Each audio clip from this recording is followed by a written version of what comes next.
ഷക്കാവത്ത് എന്ന് പറഞ്ഞിട്ടുണ്ടെങ്കിൽ എടങ്ങേറ്, ഭാഗ്യക്കേട്, ദൗർഭാഗ്യം. അല്ലാഹു സുബ്ഹാനഹു വ തആല പറയാണ് മാ അൻസൽനാ അലൈക്കൽ ഖുർആന ലിതഷ്ഖ. അതുകൊണ്ട് തന്നെ നമ്മൾ ഒരിക്കലും ദീന് ഒരാൾക്കും എന്തില്ല, ഒരു കഷ്ടപ്പാട്, ഒരു പ്രയാസം, ഞെരുക്കം ഇത് ഉദ്ദേശിക്കണില്ല എന്നുള്ളതാണ്. ദീന് ഉദ്ദേശിക്കുന്നത് ആളുകൾക്ക് സൗഭാഗ്യമാണ്. ഒരിക്കൽ ഖൗല ബിൻത് ഹക്കീം റളിയല്ലാഹു തആല അൻഹ ആയിഷ റളിയല്ലാഹുവിൻ്റെ അടുക്കലേക്ക് വരുന്നുണ്ട്. അപ്പോൾ ബാദത്തൽ ഹൈഅ എന്നാണ് പ്രയോഗം. ബാദത്തൽ ഹൈഅ എന്ന് പറഞ്ഞിട്ടുണ്ടെങ്കിൽ പറ്റ പഴകിയ ഡ്രസ് കോഡിൽ ഒരു ജീർണിച്ച ശരീരാവസ്ഥയിലാണ് ഖൗല വരുന്നത്. അപ്പോൾ ആയിഷ റളിയല്ലാഹു തആല ചോദിക്കുകയാണ്, എന്താണ് ഖൗല എങ്ങനെ? അപ്പോൾ പറയാണ്, അഹൂക്കി ഉസ്മാൻ, ഖൗലൻ്റെ ഭർത്താവിൻ്റെ പേര് ഉസ്മാൻ ഇബ്നു മദ്ഊനാണ്.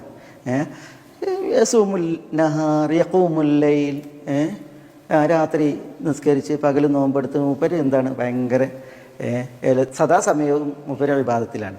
അതുകൊണ്ട് തന്നെ ഞാനൊരു ഡ്രസ്സ് നല്ലത് മാറ്റിയിട്ട് കുളിച്ച് ഒരുങ്ങി നിൽക്കേണ്ട ഒരു ആവശ്യമില്ല മൂപ്പർക്ക് എന്ന് പറയണം. അപ്പോൾ ആയിഷ റളിയല്ലാഹു അൻഹ ഉടനെ അത് റസൂലുള്ളാഹി സ്വല്ലല്ലാഹു അലൈഹി വസല്ലം തങ്ങളോട് പറഞ്ഞു. അപ്പോൾ റസൂൽ സ്വല്ലല്ലാഹു അലൈഹി വസല്ലം തങ്ങൾ ഉടനെ ഇടപെട്ട് ഉസ്മാൻ ഇബ്നു മദ്ഊനെ വിളിച്ചിട്ട് പറഞ്ഞു, ഉസ്മാൻ അതർഗബു അൻ സുന്നത്തി, നിങ്ങൾ എൻ്റെ സുന്നത്തിൽ വിരക്തനാകുക. അപ്പോൾ റസൂലുള്ളാഹിനോട് ഉസ്മാൻ പറയാണ്, അത്ലബു സുന്നത്തക്ക്, നിങ്ങളുടെ സുന്നത്താണ് ഞാൻ തേടി നടക്കുന്നത്. അതിനാണ് ഇപ്പോൾ നിങ്ങളെ സുന്നത്ത് കിട്ടാൻ വേണ്ടിയിട്ടാണ് ഞാനിങ്ങനെ രാത്രി ഉറങ്ങാതെ കിടപ്പറ പങ്കിടാതെ ശയ്യ സഹനം ഇല്ലാതെ പകലൊക്കെ നോമ്പെടുത്തിട്ട് നടക്കണമെന്ന് പറയുന്നത്. അപ്പോൾ റസൂൽ സ്വല്ലല്ലാഹു അലൈഹി വസല്ലം തങ്ങൾ പറഞ്ഞില്ല, ഞാൻ അഖൂമു വ അനാം അസൂമു വ ഉഫ്തിർ, അതുകൊണ്ട് ഖും നം ഫഖും, അതേപോലെ സും ഫഅഫ്തിർ എന്നൊക്കെ ആരോട് പറയാണ്? ഉസ്മാൻ ഇബ്നു മദ്ഊൻ റളിയല്ലാഹു തആല അൻഹുവിനോട് പറയാണ്. സഅദ് ബിൻ അബി വഖാസ് പറയാണ്, ഉസ്മാൻ ഇബ്നു മദ്ഊൻ ഇങ്ങനെ നടക്കുന്നുണ്ടപ്പോൾ സഹാബികളിൽ പലരും ഇഖ്തിസാഇനും തബത്തുലിനും തീരുമാനിച്ചു എന്നാണ്. ഇഖ്തിസാ എന്ന് പറഞ്ഞാൽ ഷണ്ഡീകരിക്കുക, തബത്തുൽ എന്ന് പറഞ്ഞാൽ സന്യാസം, ബ്രഹ്മചര്യം സ്വീകരിക്കുക.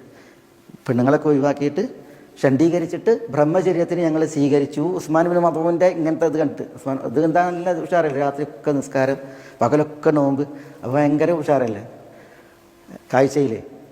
അപ്പോൾ ഇത് കണ്ടപ്പോൾ ഞങ്ങളൊക്കെ എന്ത് വിചാരിച്ചു, ഷണ്ഡീകരിക്കാനും ഉദ്ദേശിച്ചു, എന്നിട്ട് ബ്രഹ്മചര്യം സ്വീകരിക്കാനും ഉദ്ദേശിച്ചു. പക്ഷേ റസൂലുള്ളാഹി സ്വല്ലല്ലാഹു അലൈഹി വസല്ലം തങ്ങൾ ഉസ്മാൻ ഇബ്നു മദ്ഊനോട് കർക്കശമായി ഇത് പറഞ്ഞപ്പോൾ ഞങ്ങളൊക്കെ എന്ത് ചെയ്തു, ഞങ്ങളുടെ ആ തീരുമാനം ഒഴിവാക്കുന്നു എന്ന് സഅദ് ബിൻ അബി വഖാസ് റളിയല്ലാഹു അൻഹു പറയുന്നുണ്ട്. ഏതായാലും ഈ ദീൻ എന്തല്ല, ഒരിക്കലും ആർക്കും ഒരു ഷഖാവത്ത് ഉദ്ദേശിക്കുന്ന ദീനല്ല. ഇത് ആളുകൾക്ക് സഅദത്ത്, സൗഭാഗ്യം ഉദ്ദേശിക്കുന്ന ദീനാണ്.